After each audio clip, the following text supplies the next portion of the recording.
I'm the Reverend Glenn Farley, minister of the Sedona Unitarian Universalist Fellowship here in beautiful Sedona, Arizona. Come with me on a journey to learn about this congregation's path to becoming a welcoming congregation. I think it will be important for us to find ways to use language, tell stories, whatever it might be, so that the word welcoming comes to have an even more, a more personal feeling, a more open feeling, a feeling that really does emphasize the belief in the dignity and worth of all beings. When the welcoming congregation designation came out, I think in the late 80s, there was fear that if a church did it, they would turn into a gay church. And that hasn't been the case. I mean, the reality is it just becomes a more welcoming church. Being a UU, part of that is that you are accepting of other people, and this is certainly one of the more outgoing ways we can demonstrate that to the community. The idea that people have equal rights is just a given. I've never understood why it bothered someone else if two people who are the same sex wanted to be together. I've never understood their problem.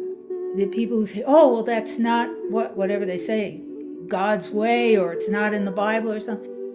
We're also going to be doing outreach. We're going to the Verde Valley Pride Festival at the end of September. We were a sponsor of that, and we also got a booth, so we're going to be there to meet people. I'm violated by having to be confronted with what I think is an unloving, unreasonable way of looking at life, at people, at relationships. That's a violation for those of us who believe other. We put ourselves out there. We are for gay rights. We welcome them into our congregation. To me, it's a statement that we're living up to what our principles ask us to do. Again, language is so important as we're out in the larger community. I'm the father of a gay daughter. I'm not familiar with all the ramifications of being gay or transgender. We need, as a congregation, to understand the terms so we don't inadvertently say something and harm somebody's feelings because we didn't know any better. It's about how can we bring out the best in each of those and hopefully move toward a civil order that is more compassionate and more loving.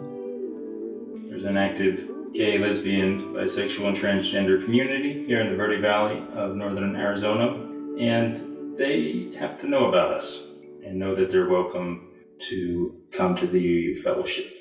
I'll wait for you like a true